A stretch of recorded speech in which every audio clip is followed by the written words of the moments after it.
I'm Angus, and like David said, I'm an engineering manager at Rex Homes and a co-organizer of js.la. And tonight, I kind of want to talk to you and tell you a story about my company, Rex, and how we were able to take some of the worst legacy code I've ever dealt with in an Angular JS app. And over the last 4 years, we were actually able to convert it into a modern React app with even server side rendering, with the importance of still delivering new features to production all the time.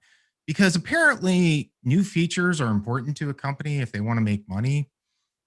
This is what I've been told. I'm just a coder, so I leave the business stuff to other people. But before I get into this story, let's actually talk what is legacy code. I think we all have a pretty good sense of it in the back of our heads, and we've kind of all come across of it. But how do we actually define legacy code? Well, is it the lack of tests in our code base? Not really. There are a lot of great packages out there that not necessarily are fully tested, but they still work fine. Or is it just, code that was written by developers who are no longer around to maintain it? Well, no, there's some great code out there that, never needed to be updated. Is it just plain old code? Is it out of date code, just code that we haven't maintained? Or is it just code that's bad? These are all kind of symptoms or feelings of it. And I think we have a general idea of what that feeling is. Whenever we go to that folder of legacy code, we kind of get this nervous chill, this little bead of sweat in the side of our face that we know if we touch it, we're going to have a bad time. So I went around and I found this great definition of what legacy code is. It was by Eli Lopian defining legacy code. Legacy code is code you're afraid to touch. And it is for those reasons, the lack of tests. The person who wrote it is no longer around to explain how it works. And it's just this general sense of we don't understand it. So we're way too afraid to touch it. So, with that in mind, let me tell you about the code that I came across. See, I joined Rex in about May of 2017. And at the time, I was going to be their first front end full stack engineer. The rest of the team I was joining was mostly Java API engineers. And the problem was they had a year head start on me on building out our main website. And there were a couple problems, like you'd expect. Probably the biggest problem was the fact that our average page load time was a super speedy 13 seconds. Users love it when they come to your website and they're just sitting there staring at a blank screen for a while. But even beyond that, we had a 50-50 chance of crashing production site anytime we released. And any new feature took a developer well over a week to deliver because, and this is including even the simplest of pages with just an image and text. This was not great. Now, why is this? Well, there were inconsistent code styles. The team tried different patterns and different techniques for building the app out over time. What tests were written a long time ago were no longer maintained and couldn't even be run. And probably my favorite note was for some of the people here who remember having to do this in the old days was any JavaScript file we needed to include on the site, we had to manually add via a script tag into the index HTML. And I will tell you this, that is pure hell to manage because if you get the order wrong, you're going to have a fun time debugging that. So this is kind of what I was walking into. Now, at first I thought, okay, I've never dealt with Angular JS before. I'm new to this. Maybe I just need to learn it. Well, it became quite clear within a month that no, this isn't me. This is the perfect storm of legacy code. Not a single line in that project I had not come to fear. Now, so we have this problem, and my CTO comes to me. It's like, our site's awful. It doesn't work. This doesn't work for our company. We need to fix this. So he tasked me with figuring out anything we could do to get out of this situation. And so I did a Google search, and luckily, Google, of all people, had this great step-by-step instructions of how to slowly convert your Angular JS app into a modern Angular 2 app. And this was perfect because we could follow the instructions carefully. We could just dedicate 2 developers, 2 weeks, get the simplest of features in, just a simple Angular component running inside of our Angular app. Don't rewrite the whole thing. And then profit. Now, we went through this process. The 2 developers took at it. We spent the entire time. And at the end, you know what we got? Nada. It did not work. You see, our code base was so unique with all of its wonderful patterns that we just could not get Angular JS to talk to the Angular. And so we were stuck. Not fully. You see, it wasn't a complete failure. In this process, we were able to migrate from Grunt to Webpack. Now, I know Webpack scares a lot of people, but with Webpack, we got ES modules. No more manual script tags. Webpack could manage our dependencies for us. And in this process, we discovered several circular dependencies we've created due to AngularJS's dependency injection and implicit coding style. And we were able to identify and quickly remove them. And this led to an amazingly more organized and navigable code. People could actually figure out where the heck this component was coming from and edit that file. This in turn sped up developers. We could actually start delivering features in less than a week. And overall, this improvement actually led to shaving off 2 seconds off of our average page load time. Now, 11 seconds is pretty speedy compared to, say, 13 seconds.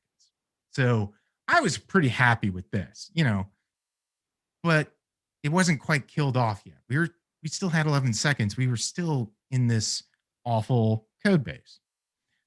Now, a few months went by and we were just, chugging along because, like I said, you have to deliver features.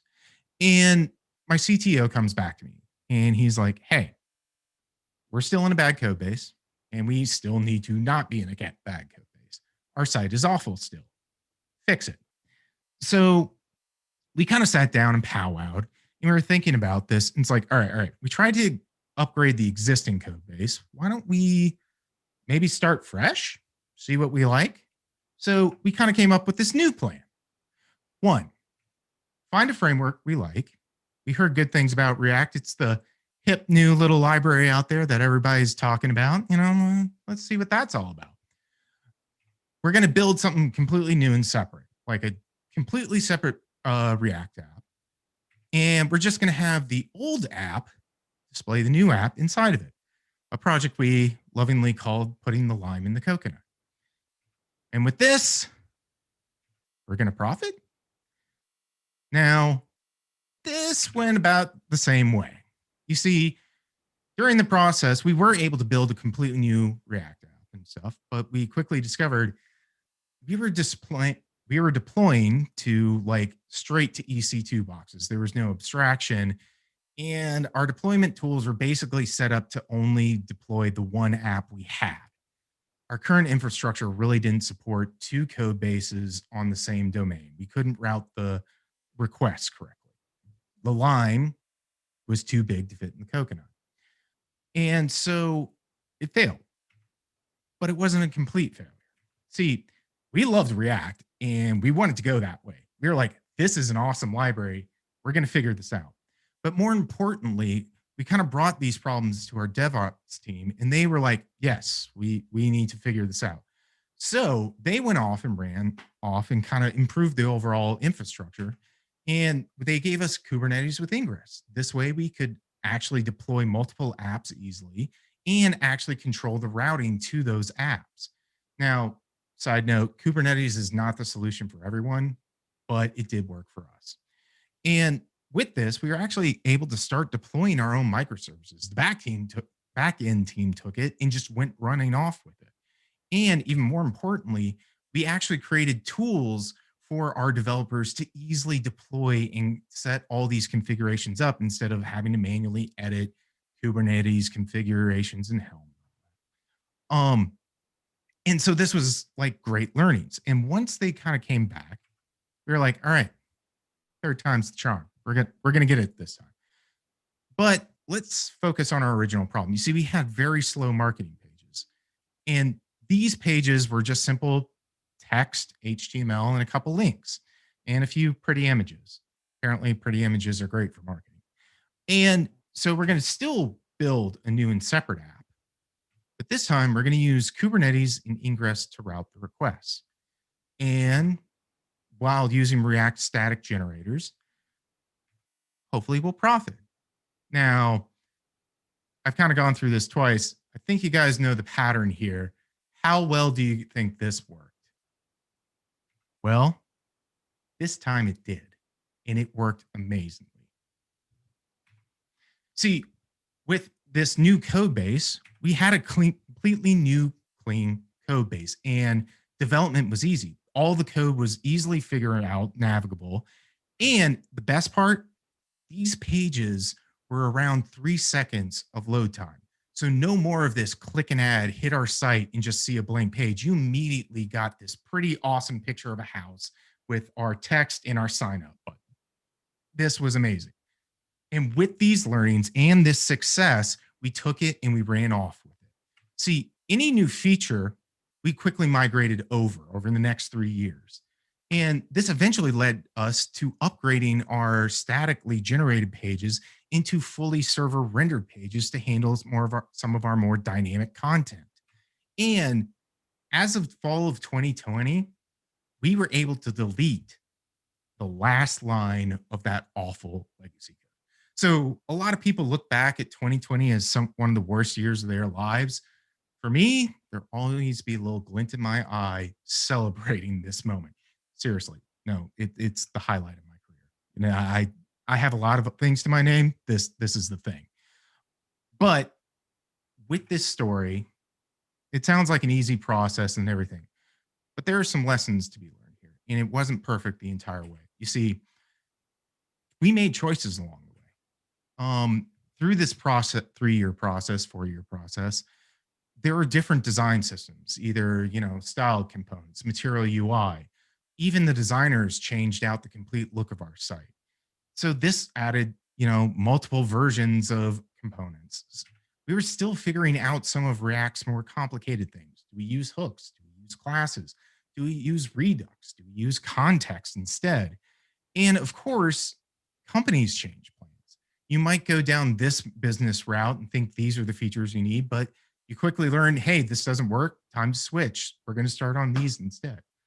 And with this, our code base got more complicated. Some stuff was older and abandoned, but still living there. And over time, our page speed grew up to about 5 to 7 seconds from that initial 3 seconds. Still not worse, but not great. Our confusing code structure kind of grew and grew. And this led to our newer devs being a little bit slower to start. So this kind of sounds familiar. It's almost like we're back to the beginning. And that's the thing. See, I want you to learn a few things from this talk and the lessons that I learned in this process. First and foremost, be kind to those who came before you. It's really easy to rag on, oh, this awful code was written by this old developer who he just didn't know what he's doing. Well, guess what? That old developer is going to be you someday, and some new developer is going to be complaining about it. So be kind, be understandable. They had to make those choices. And one of the more important things I learned is we always throw around this phrase of tech debt. It kind of grows with us and stuff. And really, tech debt is the reflection of our understanding of the code base. The less we understand it, the more our tech debt grows, to eventually where it grows into legacy code, where we're too afraid to touch it because we don't understand. So think about this. Code is always changing. Code is ever evolving and growing with you. And so don't try to make it perfect in one go, because I'll be honest, you're going to rewrite that line of code, I'm pretty sure, at some point in your career. So with that in mind, think about this. Solve the problems you have today and think about the problems you might have a month, but ignore the problems you're going to have in a year, because I tell you now, those problems are going to be completely different by the time you get there. So hopefully you can kind of take these lessons and apply them to your own company and learnings. And like I said, things change.